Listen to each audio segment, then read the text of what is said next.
میرے پیارے دوست اور بزرگوں، آج گناہوں سے ہم کو اتنا پیار ہو چکا ہے، گویا کہ جب تک گناہ نہیں کر لیتے، کسی کی غیبت نہیں کر لیتے، کسی کو تکلیف نہیں دے لیتے، چین نہیں آتا۔ مگر اسی زمین پر کچھ اللہ والے ایسے گزرے ہیں کہ اللہ کی نافرمانی سے بچنے کے لیے اپنی جان کو داؤ پر لگا دیا۔ میرے پیارے دوست اور بزرگوں،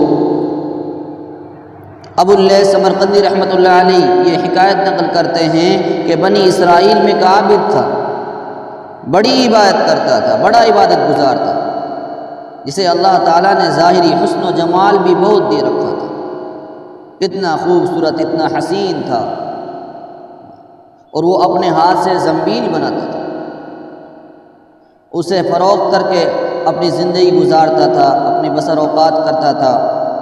ایک دن وہ بادشاہ کے دروازے پر سے گزرا، بادشاہ کی بیوی کی خادمہ نے دیکھ لیا، اس خادمہ نے ملکہ سے کہا اور ملکہ سے کہنے لگی کہ یہاں ایک آدمی ہے، ایسا حسین شخص ہے، کبھی دیکھنے میں نہیں آیا اور زنبیل بیچتا ہے۔ اب اسے حکم دیا کہ میرے پاس لے کر آؤ، تو اس نوجوان کو، اس عابد کو لایا گیا تو بس دیکھتے ہی لٹو ہو گئی، کہنے لگی زنبیلیں پھینک دے اور یہ چادر سنبھال۔ باندی سے کہا کہ تیل اور خوشبو وغیرہ لا، ہم اسے اپنی حاجت پوری کرنے کے لیے اس عابد سے کہیں گے، اور کہنے لگی کہ اب تجھے زنبیلیں بیچنے کی ضرورت نہیں رہے گی۔ عابد بار بار انکار کرتا رہا، کہنے لگی اگر تو یہ کام نہیں کرنا چاہتا تو اس کے بغیر یہاں سے باہر بھی نہیں جا سکتا، اور اس خادمہ کے لیے اس ملکہ نے دروازے بند کرنے کا حکم دے دیا۔ عابد نے جب یہ حال دیکھا تو کہنے لگا کیا تمہارے محل کے اوپر کوئی ضرورت کی جگہ ہے؟ کہنے لگی ہاں۔ باندی کو حکم دیا کہ اس کے لیے پانی وغیرہ اوپر لے جاؤ۔ یہ اوپر چھت کے ایک کونے کی طرف گیا، دیکھا کہ محل بہت اونچا ہے، کوئی ایسی چیز نہیں جس کے ساتھ لٹک کر نیچے اتر جائے۔ آخر یہ اپنے نفس کو خطاب اور عتاب کرنے لگا کہ تو ایک عرصے سے اپنے رب کی رضا کی طلب میں لگا ہوا ہے، رات دن اسی حرص میں گزرتے ہیں، تجھ پر آج ایک شام ایسی آئی ہے جو تیری اس تمام محنت کو برباد کر دے گی، ضائع کر دے گی۔ واللہ تجھ سے بڑھ کر کوئی خائن نہیں ہوگا اگر یہ شام تیرے اعمال کو فاسد کر دے، آخر اللہ کو کیا منہ دکھائے گا؟ غرض اسی طرح اپنے آپ کو خطاب اور عتاب کرتا تھا۔ تو میرے پیارے دوست اور بزرگوں، آخر وہ اپنے آپ کو اسی طرح خطاب اور عتاب کرتا رہا۔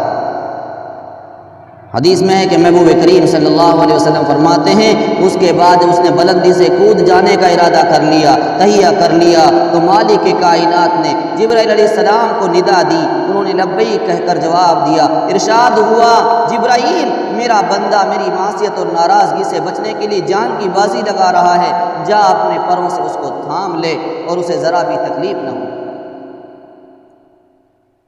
چنانچہ جبرائیل علیہ السلام نے اپنا پر پھیلایا، اسے پکڑ کر یوں زمین پر رکھ دیا جیسے کہ ایک مہربان باپ اپنے بیٹے کو رکھتا ہے۔ فرمایا عابد یہاں سے سیدھا گھر گیا، زنبیلیں وغیرہ وہیں رکھ دی۔ سورج غروب ہو رہا تھا، بیوی کہنے لگی زنبیلوں کی قیمت کہاں چلی گئی؟ کہنے لگا آج تو ان کا کچھ نہیں ملا ہے، آج ان کی کوئی قیمت نہیں لگی۔ بیوی کہنے لگی تو آج رات افطار کس چیز سے کریں گے؟ کہنے لگا آج کی رات یوں ہی ذرا صبر سے کاٹ لیں گے۔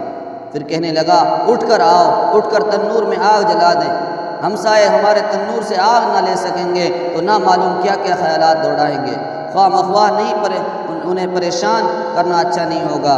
بیوی نے اٹھ کر تنور میں آگ جلا دی، خود واپس آ کر بیٹھ گئی۔ ایک پڑوسن آگ لینے کو آئی، پوچھا آگ ہے؟ جواب ملا آگے بڑھ کر تنور سے لے لو۔ یہ عورت آگ لے کر واپس ہوئی تو گھر والی سے کہنے لگی بہن تو یہاں بیٹھی باتیں کر رہی ہے، ادھر تیری روٹیاں پک چکی ہیں، بلکہ جلنے کو ہیں۔ عورت نے اٹھ کر دیکھا تو تنور بہترین روٹیوں سے بھرا ہوا تھا۔ عورت نے برتن میں رکھا اور خامد کے پاس لے آئی، کہنے لگی تیرے ساتھ اللہ تعالیٰ کا یہ معاملہ تیرے بلند درجات کی وجہ سے ہی ہو سکتا ہے، لہٰذا تو اللہ تعالیٰ سے دعا مانگ کہ ہماری باقی عمر خوشحالی اور فراخی میں گزرے۔ عابد کہنے لگا اسی حال پر صبر اچھا ہے، مگر عورت کا اصرار بڑھتا گیا، حتیٰ کہ عابد نے دعا کرنے کا وعدہ کر لیا۔ آدھی رات کو اٹھ کر نماز پڑھی، اللہ تعالیٰ سے دعا مانگنے لگا، اے اللہ میری بیوی کا اصرار و تقاضا ہے، اس کو باقی عمر میں خوشحالی اور فراخی عطا فرما۔ اتنے میں چھت پھٹ گئی، یاقوت اور موتیوں سے بھری ہوئی تشتری نیچے آئی، جس سے تمام گھر جگمگا اٹھا۔ عابد نے بیوی کا پاؤں اٹھایا، پاؤں دباتے ہوئے اس کو قریب ہی سو رہی تھی، اس کو اٹھا دیا، اٹھ کر بیٹھی اور جو کچھ مانگتی تھی وہ سنبھال لے۔ عورت بیدار ہو کر کہنے لگی جلدی نہ کرو، اس مقصد کے لیے تو نے مجھے نہ جگایا ہوتا تو اچھا ہوتا، کیونکہ میں خواب دیکھ رہی تھی کہ سونے کی بہت سی کرسیاں بچھی ہوئی ہیں جو یاقوت اور زبرجد وغیرہ سے سجی ہوئی ہیں، مگر ان میں سوراخ ہے۔ میں نے پوچھا یہ کرسیاں کس کی ہیں؟ جواب ملا یہ تیرے خاوند کے بیٹھنے کے لیے۔ میں نے پوچھا یہ سوراخ کیا ہے؟ جواب ملا یہ وہی نقص اور کمی ہے جو دنیا کی جلد بازی کی وجہ سے واقع ہو۔ تو بیوی نے کہا میں کسی ایسی چیز کی خواہش نہیں رکھتی جس سے تیری نشست گاہ میں نقص پیدا ہو، لہٰذا اپنے رب سے واپسی کی دعا کر لو۔ عابد نے دعا مانگی، تشتری واپس ہو۔ تو میرے پیارے دوست اور بزرگوں، اللہ تعالیٰ سے ڈرنے والوں کے ساتھ اللہ پاک کی طرف سے اس طرح سے انعامات کی بارشیں ہوا کرتی ہیں۔ ذرا ہم غور کریں، آج ہم اللہ پاک سے کتنا ڈرتے ہیں؟ یہ کہنے کو ایک واقعہ ہے، اور اس سے ہم کو سبق کیا ملتا ہے ذرا غور کریں۔ اللہ پاک ہم کو بھی اپنی سچی محبت نصیب فرمائے، چاہے رات ہو، دن ہو، تنہائی ہو، ہجوم ہو، خوشی ہو، غمی ہو، ہر حال میں گناہوں سے بچنے کے لیے اللہ پاک اپنی مدد ہمارے ساتھ میں شامل حال فرمائے۔